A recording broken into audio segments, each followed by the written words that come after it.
you met someone on the street and they said, "What is Buddhism?" And you just had a couple minutes. What would you say? Well, you put me between a rock and a hard place here, and the rock would be my scholarly integrity almost, and the other hard place would be my identity as a Buddhist practitioner. So let me try to negotiate this very, very tricky question by saying in the beginning that there is no one form of Buddhism. There are only Buddhisms. These are traditions of thought and practice, and we might call it praxis, the combination of thought of practice, that somehow reconnect to a historical teacher that we call the Buddha, the awakened one, who lived at some point in the 5th century before Common Era. Now, all these different schools and practice of thought and practice developed, as you can see easily then, over 2,500 years, and there are many, many turns and modifications and additions and detractions and cultural specifics that have developed like that. But if you to ask me to tell you somebody who never met Buddhism before, something about Buddhism as an overarching term for many Buddhist traditions, and that would be, and this the person asking would come from, let's say, the global north or from the Anglo-European, Anglo-American and European background, then I could choose to give an answer that links up with the reception of Buddhism in the West, what we could call Buddhist modernisms, where we could stress that Buddhism really is different from other religions in its self-understanding as being mainly concerned with methods, or a method that turns our experience of unsatisfactoriness into an experience of, you could say, timeless highest bliss. That's already quite specific to one Buddhist tradition, to the Vajrayana tradition, or we could say to an experience of the falling away of that what makes it unsatisfactory. That is a more conservative way of formulating it. But this is firmly rooted in Buddhist modernist tradition, because Buddhism is much more than just a method. If we understand Buddhism just as a method, then it is almost like a spiritual therapy, or almost like a spiritual psychohygienic practice. And most Buddhists would object to that and would say, no, there is so much more. So let me give another answer, an answer that negotiates modernist and pre-modern modes of understanding Buddhist thought and practice. And that is by simply pointing to the historical Buddha, the awakened one, who looked at human condition and saw that there is a pattern in the way we experience life. And the pattern he described in 4 steps that have also been likened to the way how a GP or a medical doctor would approach a condition she or he is confronted with in a patient. So these 4 steps would be looking at that whatever we experience in life, good or bad, or happy or sad, there is a form of unsatisfactoriness attached to it. Now, this unsatisfactoriness can be quite concrete in the form of physical pain or mental pain, but very often having a wonderful party or having a wonderful relationship also carries this kind of unsatisfactoriness. And there it's not that the experience is bad, but that the experience ends. That it is constantly changing, that is constantly evolving, how much we want to keep the good impressions.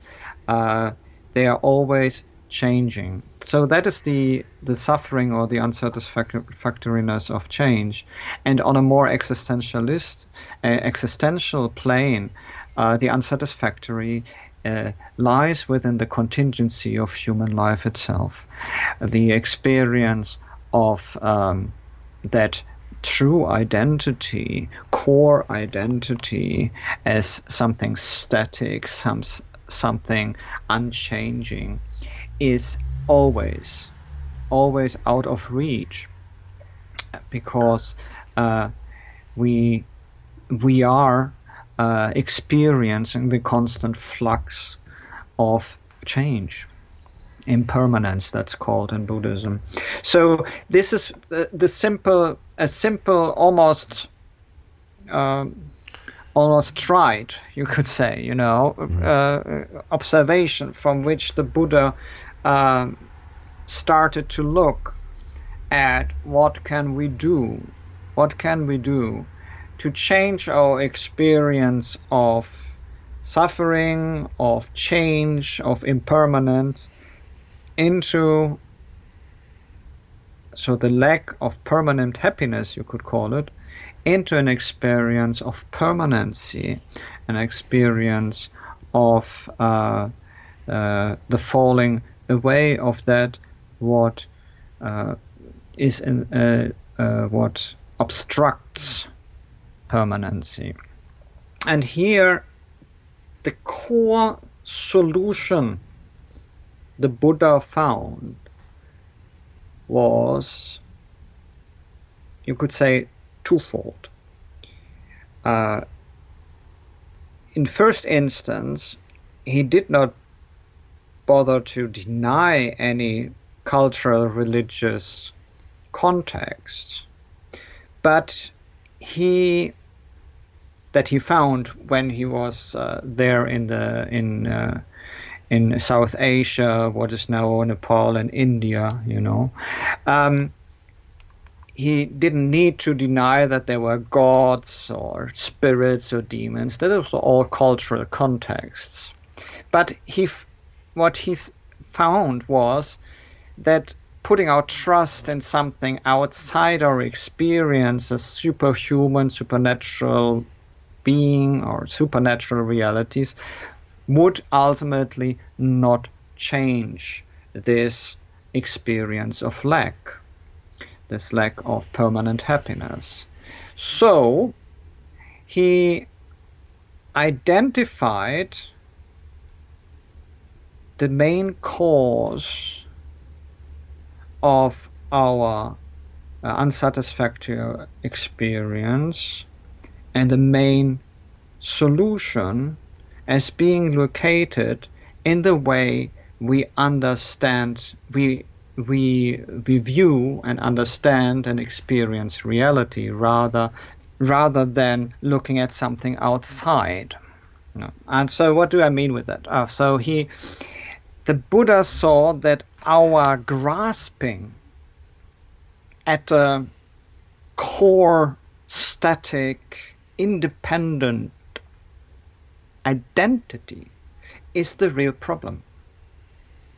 So, the grasping of our identity, so the feeling of being an individual, separate self, is that what you mean? Yes and no. So there's nothing wrong with, obviously, with developing an identity. Actually, it's necessary to develop something like a sort of functioning idea, more or less, about ourselves. But what the Buddha saw is that the problem was that we almost petrify, cement the ideas about ourselves, and we mistakenly start identifying with a core self, this static form of delusion, the illusion of being isolated and insulated from the outside in the form of a core self, or in some religions it could be compared to a soul. In Advaita Vedanta it could be compared to the Atman.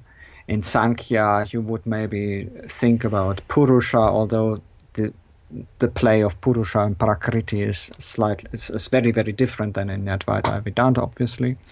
But so this idea that there's a core essence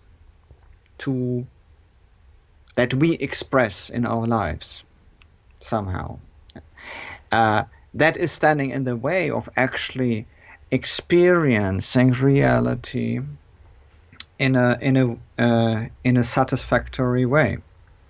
In other words, constructing us as separated and unchangeable in our mind, as separate and unchangeable in relationship to others and in relationship to other phenomena is the core of grasping, the core thirst the Buddha talked about in this four steps, the core form also of ignorance that perpetuates our experience of unsatisfactoriness.